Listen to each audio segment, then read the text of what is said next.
Break के बाद स्वागत है दर्शकों, आप देख रहे हैं इंडिया न्यूज। आपके साथ मैं सृष्टि मिश्रा और इंडिया न्यूज में वक्त हो चुका है बेहद खास कार्यक्रम का, जहां हम देश के तमाम ज्योतिषियों से जानेंगे अफ्रीकी देश कांगो और युगांडा, जहां इबोला वायरस तेजी से अपने पैर पसार रहा है। पूरी दुनिया में खलबली मची है। कांगो के इटूरी और युगांडा की राजधानी कंपाला में इबोला के नए स्ट्रेन बुंडीब्यूगो से हुई मौतें और पीड़ितों के आंकड़े डराने वाले हैं। मीडिया रिपोर्ट्स के मुताबिक अब तक 148 संदिग्ध मौतें हुई हैं और 600 से ज्यादा अधिक मामले सामने आ चुके हैं। भारत में भी इबोला को लेकर अलर्ट और गाइडलाइंस जारी हो चुकी है। देश के हवाई अड्डों पर हाई अलर्ट जारी किया गया है। खास तौर पर आपको हम बताएं कि कांगो, युगांडा और दक्षिण सूडान से आने वाले या वहां से गुजरने वाले यात्रियों की कड़ी थर्मल स्क्रीनिंग के आदेश दिए गए हैं। हालांकि राहत की बात तो यह है कि भारत में अभी तक इबोला का एक भी केस नहीं आया है, लेकिन खौफ तो बना हुआ है। इबोला के कारण ही भारत और अफ्रीकी संघ का शिखर सम्मेलन भी टाल दिया गया। ज्योतिष शास्त्र कहता है कि दुनिया में महामारी या संक्रामक रोग फैलने के पीछे राहु, केतु, शनि और मंगल जैसे ग्रह जिम्मेदार होते हैं। राहु और केतु को वायरस इन्फेक्शन जैसी बीमारियों का कारक माना जाता है। शनि को वैश्विक संकट और जनहानि यानी बड़ी संख्या में मौतों का प्रतीक माना जाता है, तो मंगल को ब्लड से जुड़ी समस्याओं का प्रतीक माना जाता है। इबोला में भी मौत के कारणों में शरीर के अंदर, ध्यान से सुनिए, अत्यधिक रक्तस्राव और यही ग्रहों की बदलती चाल से इबोला का वैश्विक संकट बनता जा रहा है। जानेंगे आज मेरे साथ जो खास मेहमान जुड़ चुके हैं। आचार्य जीतू सिंह जी, बहुत स्वागत मैं करती हूं आपका, और आचार्य संजीव अग्निहोत्री जी का, दोनों का बहुत बहुत स्वागत है इंडिया न्यूज पर। और पहले मैं आपके पास आना चाहूंगी आचार्य जीतू सिंह जी। देखिए मैम, जिस तरीके से हम चर्चा आज करने वाले हैं इबोला को लेकर, अब देखिए ग्रहों की स्थितियां इसमें निर्णायक भूमिका निभा रही हैं, और पहले से ही देखिए दुनिया में तमाम टेंशन है, युद्ध की स्थिति है, आर्थिक मंदी के आसार नजर आ रहे हैं, एक तरफ इबोला दस्तक दे रहा है। मतलब आम जनता, जीतू जी, जाए तो जाए कहां। इबोला वायरस कितना खतरनाक है ये भी बताइएगा दर्शकों को, और ग्रहों की चाल आपके ज्योतिष के अनुसार क्या कहती है, अध्ययन क्या कहता है? सबसे पहले तो बहुत बहुत धन्यवाद सृष्टि जी, ये टॉपिक उठाना बहुत ज़रूरी है, क्योंकि इस तरीके के टॉपिक जो होते हैं ये हमारे लिए अवेयरनेस का काम करते हैं। और जब ज्योतिषी उसमें अवेयरनेस में भूमिका निभाता है तो कहीं ना कहीं लगता है कि हमारे देश, हमारी संस्कृति जो है उसका हम बहुत इम्पॉर्टेंट रोल अदा करके हम कहीं ना कहीं एक जान माल के नुकसान को बचाने का प्रयास करते हैं। और हर ज्योतिषी की, जहाँ तक मुझे लगता है कि यही एक कोशिश रहती है कि अवेयर किया जाए। देखिए, आपने शुरुआत में कहा कि ग्रहों की बहुत भूमिका है, और ग्रहों में भी देखिए कौन कौन सी भूमिका। राहु संक्रमण, दूसरा केतु जो कि बहुत हिडन रखता है किसी चीज को, तीसरा शनि जो लंबा स्ट्रेच करता है किसी बीमारी को, और फिर आते हैं हमारी कुंडली के दो ऐसे भाव जो वाकई ही कहते हैं कि देने पर आते हैं तो कई चीजें बहुत अच्छी भी देते हैं, लेकिन जब संक्रमण की बात आती है तो छठा भाव रोग को दर्शाता है, और आठवां भाव उसे इस तरीके से स्ट्रेच करता है हिडन में, धीरे धीरे धीरे धीरे फिर एकदम से ब्लास्ट करता है, यानी बहुत फैला देता है। अगर हम अपने भारत की कुंडली के हिसाब से चलते हैं, तो यहाँ हमारे ग्रहों की सिचुएशन से चलते हैं, तो यहाँ दो चीज़ें बहुत समझने की ज़रूरत है। पहली, मंगल राहु का कॉम्बिनेशन, दूसरा मंगल का सिंह राशि में कॉम्बिनेशन, तीसरा शनि का सिंह राशि में कॉम्बिनेशन। ये 3-4 ऐसे कॉम्बिनेशंस हैं जो कहीं ना कहीं हमें इफेक्ट ज़रूर करेंगे आने वाले टाइम में भी हो सकता है। अभी हंता चल रहा था, अभी आप इबोला पे अब बात करेंगे, थोड़े दिनों बाद पता चले 2027 में नाम बदल सकता है, लेकिन वायरस आने की संभावना है। हम ग्रहों की सिचुएशंस को इमीडिएट समझने की कोशिश करेंगे। मंगल शनि का D9 में षडाष्टक योग बन रहा है, मंगल शनि का समसप्तक योग बन रहा है, शनि केतु का D1 में षडाष्टक योग बन रहा है। बीमारी, गुप्त ग्रह, रोग, पीड़ा, तकलीफ, ये कहीं ना कहीं दर्शा रहा है। लेकिन हमारे भारत की कुंडली में एक पॉइंट बहुत अच्छा है, गुरु भले ही अतिचारी है, लेकिन उसके बावजूद भी गुरु हमेशा एक कंट्रोलिंग का काम करते हैं। दूसरा, अगर हम देखते हैं वेरिएशंस की बात करते हैं कि क्यों बदलेंगे इनके नाम और कौन सा समय ऐसा रहेगा, 2027 में अगर हम बात करेंगे, मंगल शनि सिंह राशि में और फिर कर्क राशि में, यानी मंगल रेट्रो और शनि नीच के, तो ये दोनों चीजें जब भी मेष राशि के अंदर ऐसा कॉम्बिनेशन मंगल की राशि में बनता है तो मंगल ब्लड के कारक माने जाते हैं, तो वायरस को इन्फेक्टेड जो है वो ज्यादा करते हैं। अच्छा। स्प्रेड करना या फिर इन्फेक्शन लाना, दोनों चीजों में अलग चीज होती है। हाँ, हमारे भारत में अगर हम कहें तो कोविड जैसी सिचुएशन को नहीं दर्शा रहा है कि इतना पैनिक ना हो, अवेयरनेस को लेकर के चलते हैं, क्योंकि प्रकृति का बहुत बड़ा रोल रहता है किसी भी रोग को बढ़ाने में या फिर उसे कम करने में। तुलसी अगर के आपको कहीं ना कहीं संक्रमित होने से बचाती है तो ये हमारी प्रकृति की देन है, ये हमारी संस्कृति की देन है। तो हमें इन चीज़ों को समझना पड़ेगा। ग्रहों की भूमिका और भी कुछ चेंज होंगी और 2027 में कहीं ना कहीं ये एक इफेक्टेड होने वाली है। मतलब 26 तक यही रहने वाला है जीतू जी? 26 में तो 27 तक यही रहने वाला है। प्रॉब्लम तो यहाँ मतलब पहले तो हम ऐसे ही युद्ध झेल रहे हैं जी, और वायरस भी झेलने के लिए आम जनता को तैयार रहना पड़ेगा। बिल्कुल तैयार रहना पड़ेगा। और सबसे बड़ी बात है कि हम सक्षम हैं, यहाँ कंट्रोलिंग होने की संभावना है, तो हमारा देश के लोग पैनिक ना हो। कैसा, मतलब क्या लगता है कोरोना में तो देखिए याद भी करने से अब डर लगता है, कोरोना में क्या हुआ, दहशत दी थी अपनों को जिन्होंने खोया ना, सेकंड वेव के दौरान याद कीजिए। मैं तो ये कहूंगी कि जिन्होंने भी अपनों को खोया है ना, वो कोरोना के क से भी वर्ड से डर रहे हैं, बिल्कुल, है ना। लेकिन भारत के अंदर ऐसी सिचुएशन नहीं बढ़ने वाली है, इतना घबराने की जरूरत नहीं है, काफी कंट्रोलिंग में सिचुएशन रहेगी। बट हाँ, वायरस नहीं होगा, नाम बदल करके नहीं आएगा ये नहीं कह सकते, बट कोविड जैसी सिचुएशन नहीं। ठीक है, यानी कि सिचुएशन जो है वो अंडर कंट्रोल होने वाली है। आचार्य संजीव अग्निहोत्री जी, मैं आपके पास आना चाहूंगी और आचार्य जी मैं आपसे भी समझना चाहूंगी। आचार्य जी, आपका जो अध्ययन है, आपका जो कैलकुलेशन है, वो प्लीज मेरे दर्शकों तक सामने रखिए, क्योंकि दर्शक अभी इसी खबर को देखना चाह रहे हैं। दर्शक ये सवाल पूछ रहे हैं कि अब पहले तमाम यहाँ पर परेशानी से ऑलरेडी जो देश की जनता है वो जूझ रही है, अब क्या वायरस से हमें सावधान रहना है?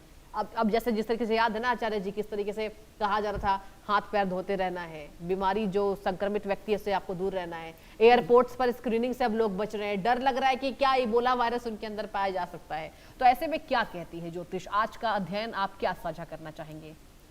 देखिए, ये जो भी वायरस पहले रहे और हम लोग उससे सभी त्रस्त हैं, और आज भी का अक्षर सुनकर भी लोग घबरा जाते हैं, जैसे आपने कहा। और हमारी अभी इन्होंने बहुत अच्छा बताया और यही ज्योतिष कहती है। तो हमको लगता है कि कहीं ना कहीं सावधानी हटी और दुर्घटना घटी, तो सावधान रहें हमेशा। और ये संक्रमण तो धीरे धीरे कुछ ना कुछ होता ही रहता है देश में, अच्छा अच्छे के साथ बुरा है, बुरे के साथ फिर अच्छा है, भाई दिन के साथ रात है, रात के साथ में दिन है, तो कहीं ना कहीं ये सब होता रहता है। लेकिन अगर आप इसमें सावधानी रखेंगे तो मुझे लगता है बहुत अच्छा होगा। भारत की कुंडली वृषभ राशि की है, वृषभ लग्न की है, तो ये सबसे बड़ी बात है। और दूसरा, इस समय मंगल जो देव हैं वो सप्तमेश और द्वादशेश होकर के स्वराशि में है, तो मुझे लगता है स्वराशि का ग्रह अपने आप को बचाता है, तो भारत को बहुत डरने की जरूरत नहीं है। कहीं ना कहीं भारत की रक्षा सुरक्षा रहेगी। और छठे स्थान को बृहस्पति मिथुन राशि में बैठे हुए हैं, छठे स्थान को देख रहे हैं, उनकी पंचम दृष्टि है, तो कहीं ना कहीं बृहस्पति की दृष्टि में बड़ी करुणा और दया, और बृहस्पति देव जो है हमेशा जो है कृपा करते हैं, क्योंकि उनकी दृष्टि में कृपा है, शनिदेव की दृष्टि में कृपा नहीं है। अब शनिदेव क्योंकि इस समय गुरु की मीन राशि में बैठे हुए हैं और लगन को देख रहे हैं, तो वो कहीं ना कहीं व्यतिक्रम करेंगे, टेंशन, घबराहट, परेशान, या कुछ नहीं तो वायरस को लेकर व्यक्ति घबरा के रहेगा, उसके मन में कुछ ना कुछ चलता रहेगा, रात की नींदें हराम हो सकती हैं। तो इसके लिए आप सुरक्षा रखें। और आचार्य जी, बुखार सर्दी खांसी भी होगी तो लगेगा वायरस तो नहीं हो गया। नहीं, वो तो देखिए डरता क्या नहीं करता, एक कहावत है कि दूध से जला हुआ मठा भी फूंक कर पीता है, तो वो वाली बात है। तो कहीं ना कहीं सुरक्षित रहें, और भारत वालों को इतना डरने की जरूरत है, भारत में इतनी कोई बात नहीं होगी, थोड़ा बहुत तो देखो सब होता है, जब युद्ध होता है तो थोड़ी बहुत चोट चपेट तो लगती है, भले ही विजय हो जाए, तो क्योंकि जान माल का नुकसान तो सभी को होता है। पर यहाँ मैं कहना चाहूंगा, यदि आप देवी कवच का पाठ करते हैं, जो साक्षात माँ भगवती दुर्गा जी त्रिशूल लेकर के, खड्ग लेकर के, चक्र लेकर के, और ये सब हम लोगों की रक्षा करती है, क्योंकि ये भारत माता है, ये कोई देवता का नाम नहीं है, तो माँ का है, तो भारत का स्वरूप ही माँ का स्वरूप है, और माँ अपने पुत्रों को, संतानों को बचाती है। तो हमारा यही कहना है सभी देशवासियों से, राम रक्षा स्तोत्र का पाठ करें, हनुमत कवच का पाठ करें, क्योंकि बहुत उग्र होता है। माँ देवी कवच का पाठ करें तो माँ निश्चित आपकी रक्षा करेगी। पंथानम सुपता रक्षेन मार्गम क्षेम करी तथा राजद्वारे महालक्ष्मीर विजया सर्वता स्थिता। यदि माँ भगवती का नाम लेकर के आप ये सेवा अर्चना करोगे या जहाँ भी जाओगे देश में विदेश में कहीं, तो माँ चलते समय भी आपकी रक्षा करेगी, बैठते समय रक्षा करेगी, उठते समय रक्षा करेगी, आपकी लक्ष्मी की भी रक्षा करेगी, आपके धन की रक्षा करेगी। तो ये भारत को माता कहा है, पिता नहीं कहा है। तो इसलिए अपनी माँ को प्रणाम करके निकलें और माँ भगवती का ध्यान करें।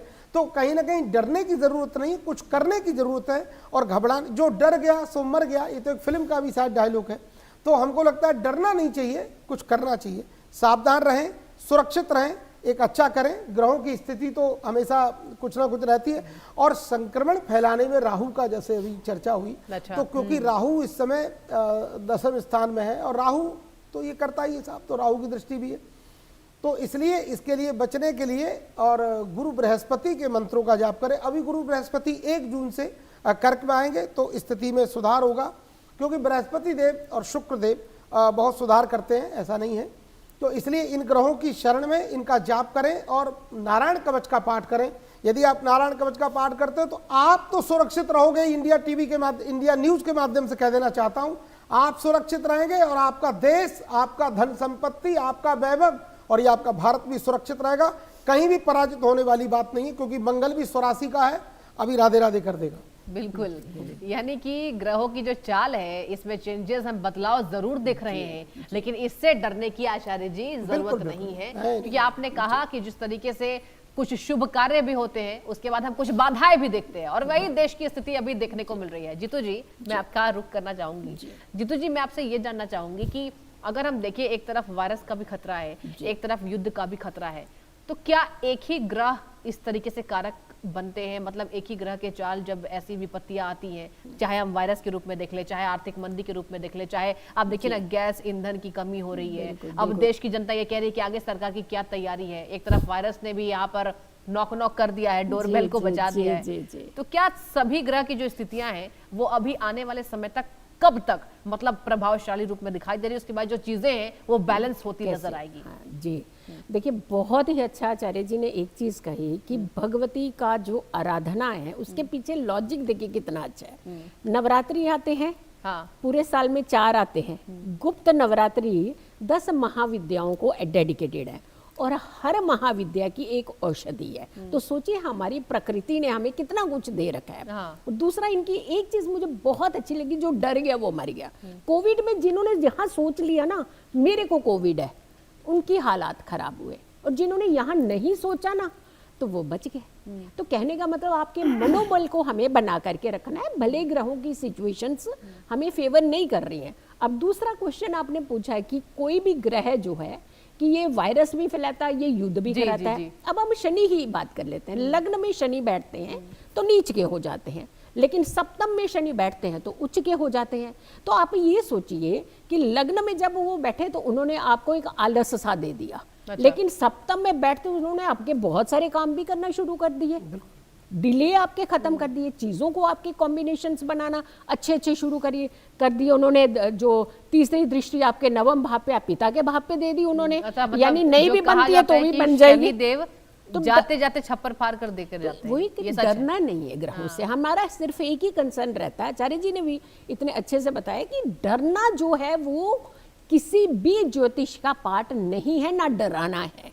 दूसरा, हम 2-3 चीजें जरूर इस समय हम डिस्कस करेंगे कि राहु के नक्षत्र शतभिषा में चल रहे हैं, केतु के नक्षत्र मगर नक्षत्र में चल रहे हैं, गुरु के नक्षत्र पुनर्वसु में चल रहे हैं, शनि बुध के नक्षत्र रेवती नक्षत्र जो कि लास्ट नक्षत्र होता है हमारे नक्षत्रों में, उसमें चल रहे हैं, मंगल केतु अश्विनी यानी पहले नक्षत्र में चल रहे हैं। अच्छा। तो यानी जब हम इन सारे ग्रहों को भी देखते हैं तो मैलेफिक ग्रहों का प्रभाव जो है इस समय ज्यादा है, लेकिन उसके बावजूद हमारे गुरु देखिए कितनी कंट्रोलिंग, अतिचारी के बावजूद कहते हैं ना पूरी क्लास को एक टीचर संभाल सकता है, कितना उसके अंदर एक, और हर बच्चे का अपना स्वभाव, यही तो गुरु है, जुपिटर इसे कहते हैं।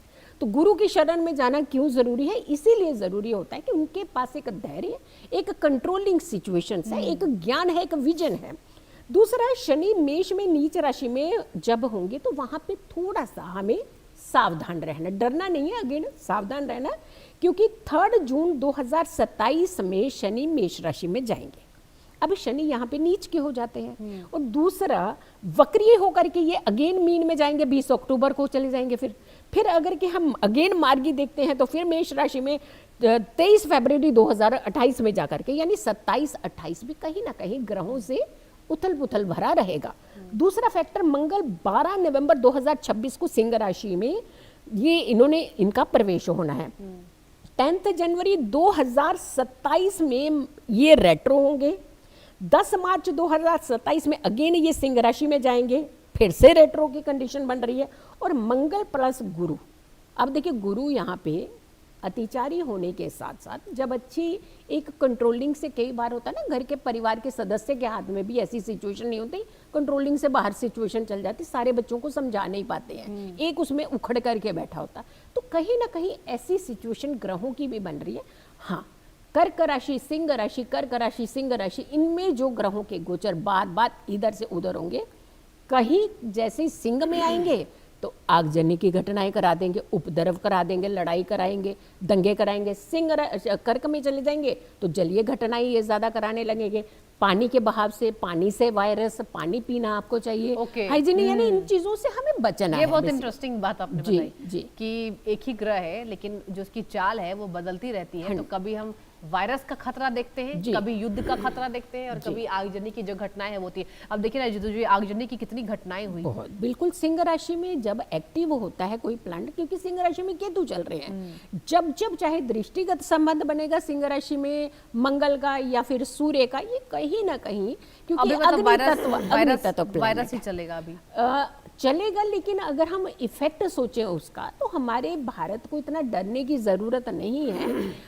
और ये कहते हैं ना, हमारी संस्कृति को पूजे जाने वाला देश है, जहाँ गौ माता को भी एक बहुत पवित्र दर्जा